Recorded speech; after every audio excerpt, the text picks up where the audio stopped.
भगवान का जब मोहिनी अवतार हुआ तो मोहिनी अवतार के उस स्वरूप के सौंदर्य पर 33 कोटि देवता न्योछावर हो गए। सबके मन में यह भाव आया, ये जो भी प्रकट हुई हैं ये किसी भी प्रकार से हमको हमारी गृहिणी के रूप में प्राप्त हो जाए। इतने सुंदर ठाकुर जी बनकर के आए। चंद्रमा भी पीछे पीछे चल रहे हैं, शंकर जी भी पीछे पीछे चल रहे हैं, ब्रह्मा जी भी पीछे पीछे दौड़ रहे हैं, वरुण आदि आदि जितने भी देव हैं सब मोहिनी पर ऐसे लट्टू हुए कि एक बार हमको देख भर ले, एक बार केवल हम पर दृष्टिपात कर दे, उसी मात्र से हमारा कल्याण हो जाना है। ऐसा ठाकुर जी का स्वरूप। परंतु उन 33 कोटि देवताओं में एक देव ऐसे हैं जिनका मोहिनी के प्रति ऐसा कोई दुर्भाव नहीं था, और वो देव थे सूर्य। सूर्य ने जब मोहिनी के सौंदर्य को देखा तो उनके मन में भाव आया, इतनी सुंदर, इतनी सुकुमारी, इतनी कोमल, इतनी मधुर। सबको तो लगे हमारी पत्नी बने, लेकिन सूर्य को लगे मेरी बेटी बन जाए, मुझे पुत्री रूप में प्राप्त हो जाए।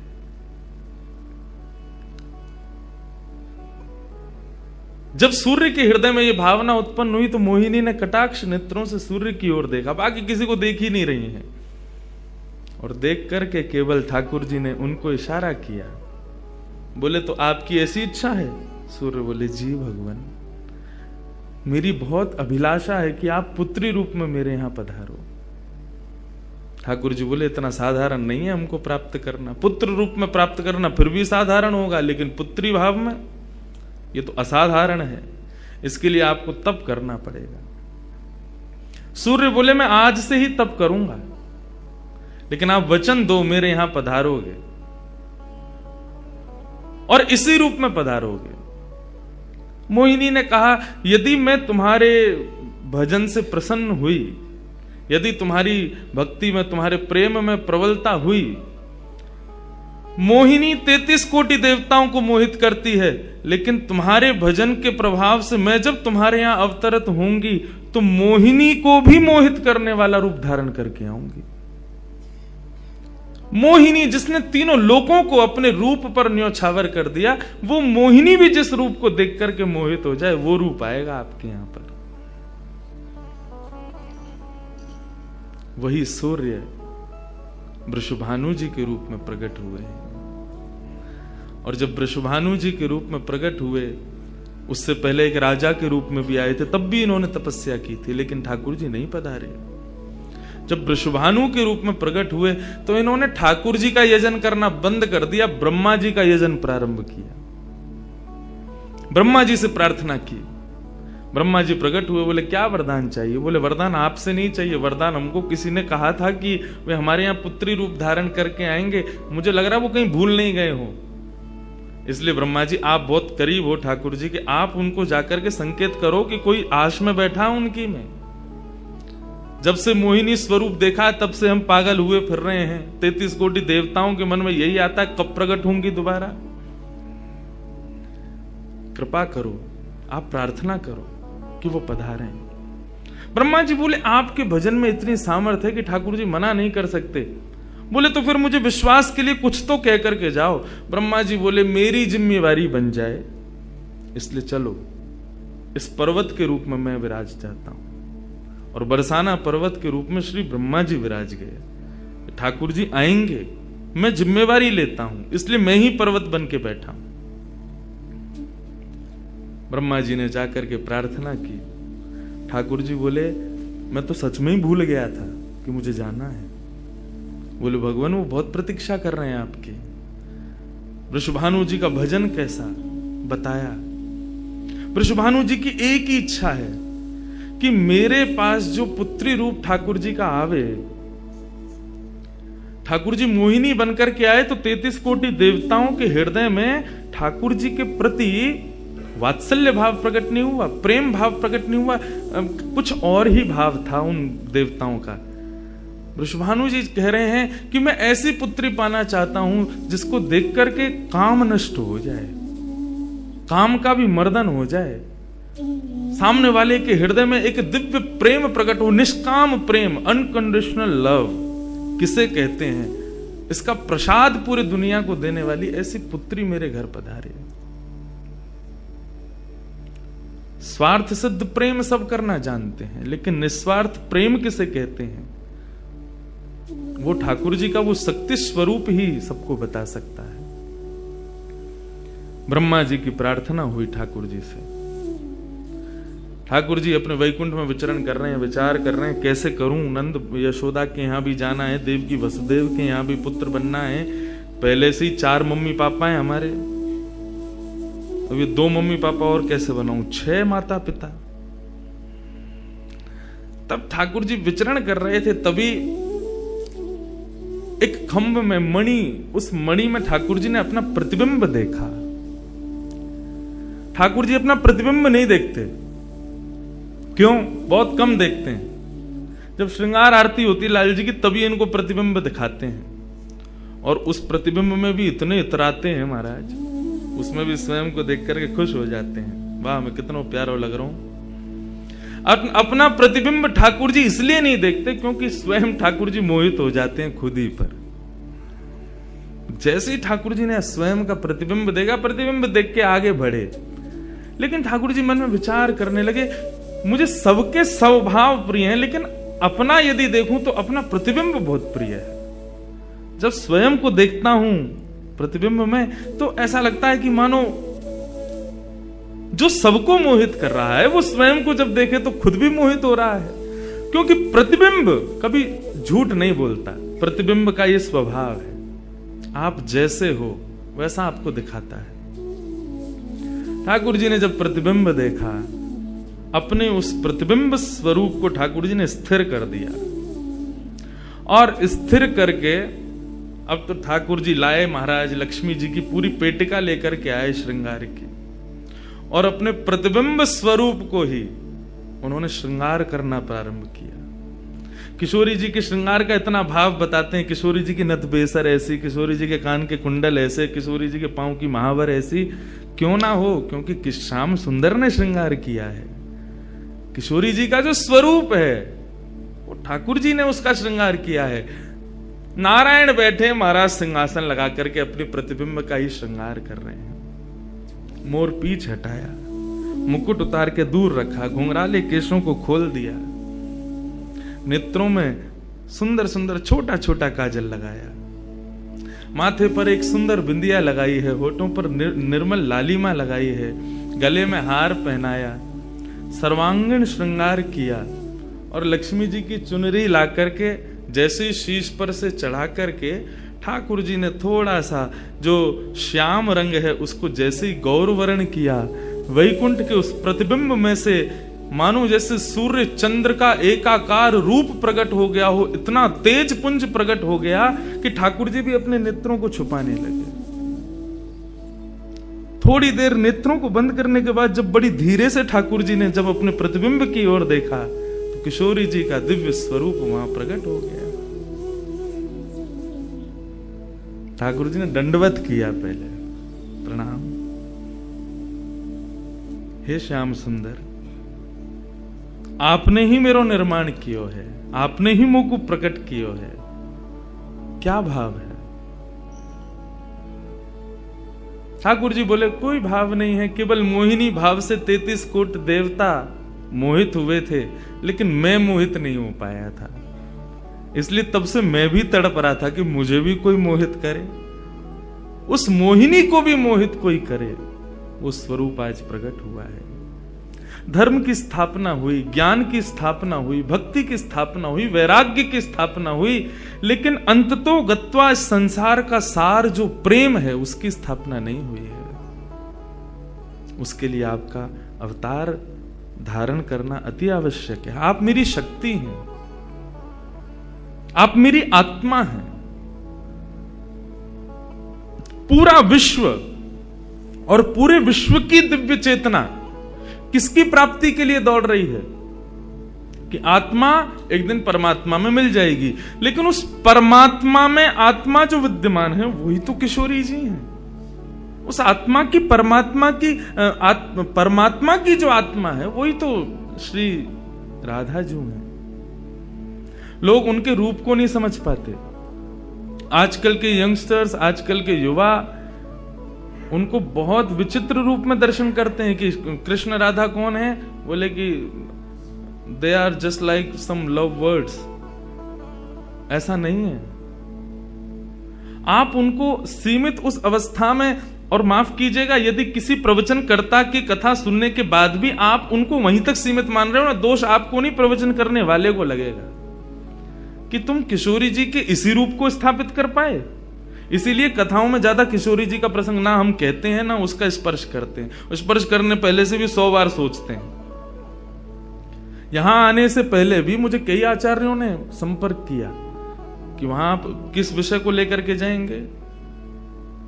आप गर्ग संहिता पर कहेंगे या किशोरी जी के किस भाव को वहां पर प्रस्तुत करने वाले हैं। मैंने कहा देखो, हम बस बोलेंगे जो निकल जाए मुंह से, जिसका जो भाव ठाकुर जी स्वीकार कर लें बस, लेकिन भाव ये रखेंगे ठाकुर जी विराज गए हैं कि कोई अनधिकारी इस भाव को सुनकर के अपने मन में कोई दुर्भाव ना प्रकट करे। ब्रजवासी बहुत डरते हैं किशोरी जी के भाव को कहने में, क्योंकि जब सामने वाले से प्रत्युत्तर के रूप में कुछ विलग ही सुनने को मिलता है तो बहुत कष्ट होता है हृदय को कि तुमने किशोरी जी को क्या समझा, वो क्या है और तुमने उनके किस रूप को जाना। वो ठाकुर जी का ही प्रतिबिंब स्वरूप है, ठाकुर जी का ही आत्मा स्वरूप है। और एक बात कहूं, प्रतिबिंब से और आत्मा से प्रेम किया जा सकता है, ब्याह नहीं किया जा सकता। क्योंकि प्रतिबिंब और आत्मा ये दोनों हमसे अलग नहीं है। ब्याह के लिए एक अलग व्यक्ति चाहिए, एक हमसे कोई अलग हो, हमसे कोई जुदा हो, 2 लोग चाहिए तब ब्याह संपन्न होता है। लेकिन कृष्ण और राधा, इन दोनों में भेद है ही नहीं। किशोरी जी और ठाकुर जी में कभी भी कदापि कोई भेद नहीं है। बल्कि लीलाएं अभी सुनेंगे हम लोग, कभी कभी ठाकुर जी जब किशोरी जी का रूप धारण करते हैं तो किशोरी जी से ज्यादा गोपियों को सुख देते हैं।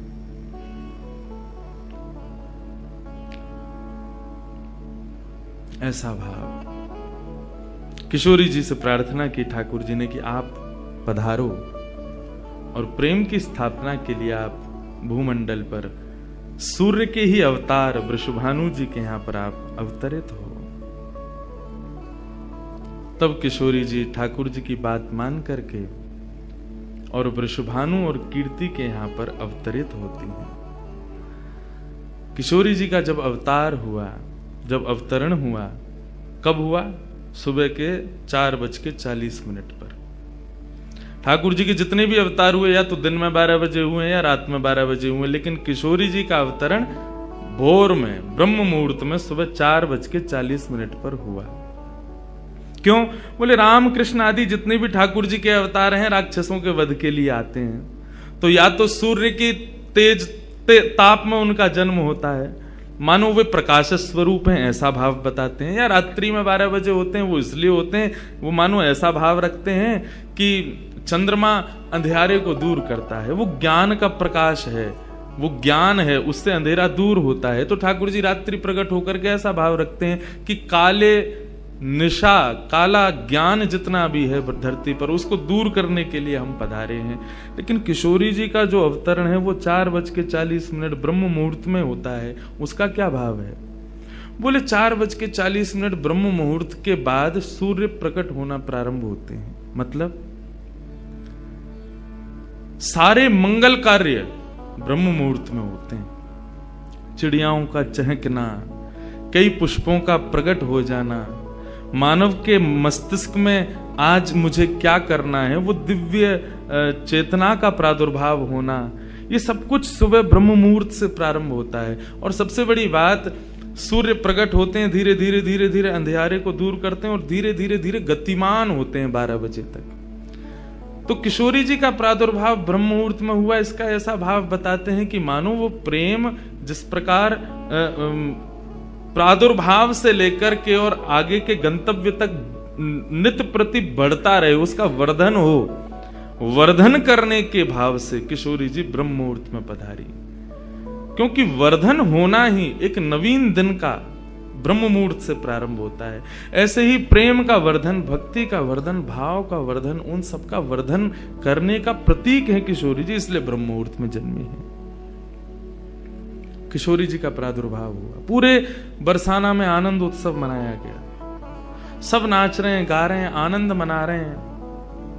नंद बाबा भी आए, यशोदा जी भी आई हैं, उन्होंने भी आकर के वृषभानु जी को बधाई दी है। सब कुछ हुआ, लेकिन किशोरी जी के प्रादुर्भाव में एक वैचित्र था। क्या? दिन बीत गए 8, लेकिन किशोरी जी ने अभी तक नेत्र नहीं खोले। अभी तक किशोरी जी केवल एक छोटी सी बालिका हैं, एक सुकुमारी हैं, परंतु अभी तक किसी को भी किशोरी जी के नेत्रों का दर्शन नहीं हुआ। अभी तक किशोरी जी के नेत्र नहीं खुले हैं। इस बात से कभी कभी चिंतित हो जाते हैं वृषभानु जी और कीर्ति कि हमारी लाली है तो गई है, लेकिन पता ना क्यों अपने नेत्रन को नहीं खोल रही है। कभी कोई संत आ जाए, कोई वैष्णव आ जाए, कोई ब्राह्मण आ जाए, तो उनसे निवेदन करते हैं कि हमारी लाली नेत्र नहीं खोल रही। तब देवताओं ने नारद जी को भेजा, आप जाओ और जाकर के वृषभानु जी के इस मन के भाव को पूर्ण करके आओ, किशोरी जी के सुंदर नेत्रों का दर्शन उनको कराओ।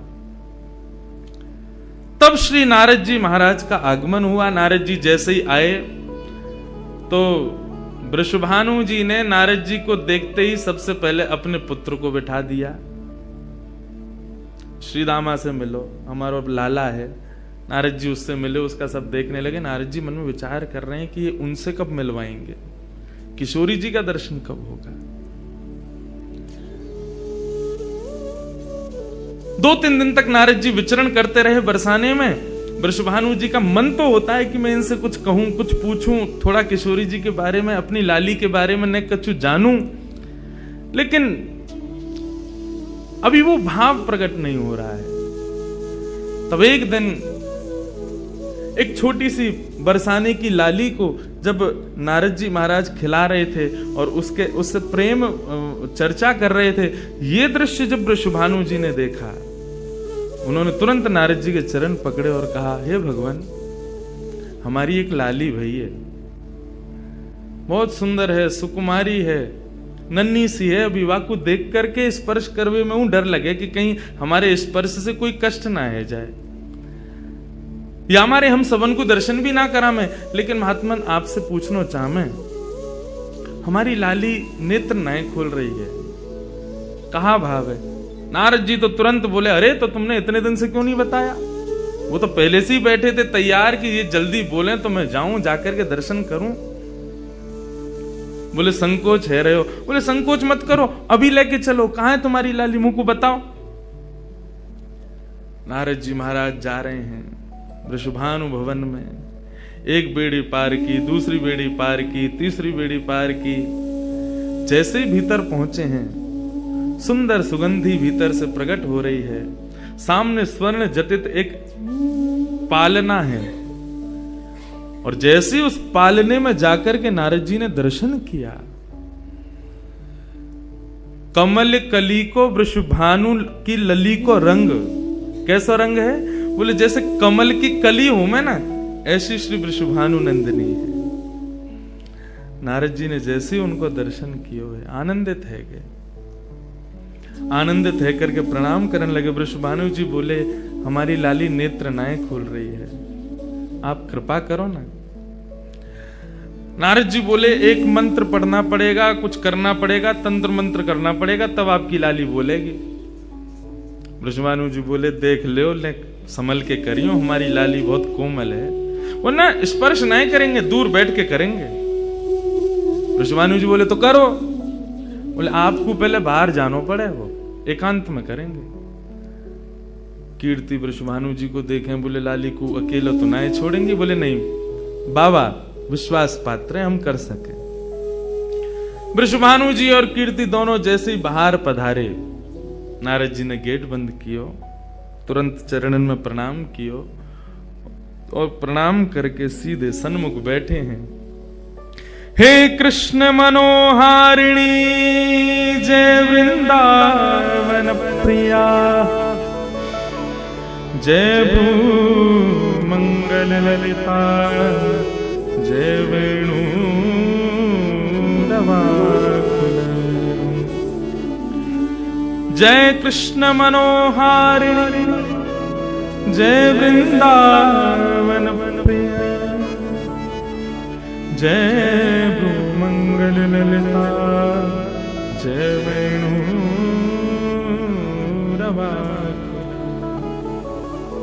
जैसे ही नारद जी के मुख से ये शब्द प्रकट हुआ, जय कृष्ण मनोहारिणी, ये कृष्ण मनोहारिणी शब्द जैसे ही नन्ही सी श्री किशोरी जी के कान में कृष्ण शब्द गयो, कृष्ण शब्द जाते ही नन्ही सी किशोरी जी के नेत्र अपने आप धीरे धीरे धीरे धीरे खुलन लगे, मुख पर एक प्रसन्नता सी प्रकट है गई। नन्ही सी किशोरी अभी करवट लेनो भी नहीं जाने, लेकिन जैसे ही बार बार ये श्लोक का गान नारद जी के द्वारा हो रहा है, जय कृष्ण मनोहारिणी जय वृंदावन प्रिय, इसको सुनकर के किशोरी जी जो अभी करवट लेनो भी ना जाने, वो अपने पालना को पकड़ करके अपने पालना से उछक करके वहीं से झांक करके श्री नारद जी को देख रही हैं। और नारद जी ने जैसे किशोरी जी के रूप को देखो है, सुंदर मृगनयनी किशोरी जी आज नारद जी को देख रही है। मुख में अभी दांत ना है, बिना दांतन के किशोरी जी के मुखमंडल की प्रसन्नता देख करके नारद जी आनंद विभोर हो गए। नारद जी बोले, आपको ये कीर्तन भायो, आपको ये कीर्तन प्रिय लगो? किशोरी जी के मुख से केवल किलकारी निकल रही है। नारद जी ने उठाई अपनी वीणा करताल और जय कृष्ण मनोहारिणी जय वृंदावन प्रिय, और इसी का कीर्तन करते हुए वहां नाचने लगे, नृत्य करने लगे, चारों ओर घूम रहे हैं। बीच में पालने में श्री किशोरी जी बैठ करके और करताल बजा रही हैं और करताल बजा करके आनंदित हो रही हैं। वृषभानु जी बाहर खड़े, बोले कि भीतर तो कीर्तन चल रहा है, करताल की आवाज आ रही है, वीणा बज रही है। तभी उनने कान लगा करके सुनो तो नारद जी गा रहे, जय कृष्ण मनोहारिणी जय वृंदावन प्रिय, जय भ्रू मंगल ललिता, जय वेणु रवाकुल। वृषभानु जी ने ये स्वर सुन लिया, लेकिन जैसे ही थोड़े से गए हैं और खिड़की में जाकर के भीतर झांक करके देखा, अद्भुत दृश्य। नन्ही सी किशोरी, ज्यादा से ज्यादा 8 दिन की होंगी, 10 दिन की होंगी, अपने पालना में पौड़ करके स्वयं को झुला रही हैं, करताल बजा रही हैं। चारों तरफ नारद जी वीणा बजा करके, करताल बजा करके आनंद से किशोरी जी को मुखोल्लास कर रहे हैं। ये दृश्य देख करके श्री वृषभानु जी को एक बार तो मूर्छा आ गई, मैं वास्तव में 8 दिन की बालिका को देख रहा हूं। उन्होंने कीर्ति को कुछ नहीं बताया। नारद जी महाराज ने प्रणाम किया, तब किशोरी जी की सहचरियां प्रकट हुई और कहा कि हे नारद, आपने हमारी किशोरी जी को बहुत सुख प्रदान किया है। जब कभी भी आपको ऐसा दर्शन करना हो तो हम आपको कुछ स्थान बता रहे हैं। गोवर्धन, श्री यमुना पुलिन और ब्रज कुंज, इन 3 स्थानों पर आप जब कभी भी हमारी किशोरी को स्मरण करके यही कीर्तन को गान करोगे, किशोरी जी को यही स्वरूप आपको दिखेगा। ये हमारा वरदान है आपको, क्योंकि आपने, किशोरी जी कृपामयी तो हैं। लाल जी 10 बार विचार करेंगे कृपा करवे में, किशोरी जी विचार थोड़ी करें, वो तो तुरंत करुणा करें। नारद जी जाओ, जब कभी भी लाडली को दर्शन करना हो यही भाव से कर लियो। नारद जी महाराज के नेत्र सजल है गए, किशोरी जी के चरणन में बारंबार प्रणाम कियो और प्रणतिपात करते हुए वहां से प्रस्थान कर गए। किशोरी जी फिर से नेत्र बंद करके अपने पालना में पौड़ गई। कीर्ति जी बोली, बाबा आयो, टोना टोटका करके गयो, तब वो हमारी लाली के नेत्र तो खुले नहीं। कीर्ति जी गोद में लेकर के सुला रही है, नेक नेक थोड़ी सी संकुचित है करके रुदन करना प्रारंभ कियो। सो इतने में वृषभानु जी आए और वृषभानु जी बोले, नेक दियो लाली को, और किशोरी जी को गोद में लेकर के वृषभानु जी बोले, हे कृष्ण मनोहारिणी। जैसे ही बोले तुरंत किशोरी जी के नेत्र फिर से खुल गए, फिर से अपनी किलकारी भर करके कीर्तन में करताल बजाने लगी, आनंद विभोर हो गई। अब तो जैसे ही ये भाव देखो, वृषभानु जी ने कीर्ति को सुनायो, कीर्ति भी वही गा रही है, पूरा बरसानो आकर के श्री कृष्ण कीर्तन करने लगो, और बीच में मध्य में बैठ करके किशोरी जी अपनी करताल बजा रही हैं, किलकिल करके हंस रही हैं, इतनी आनंद विभोर रह रही हैं। तब सबन को ये भेद पतो चलो, कहा कि ये श्री कृष्ण की आत्मा है, ये उनसे विलग नहीं है, वे ही या को सर्वस्व है।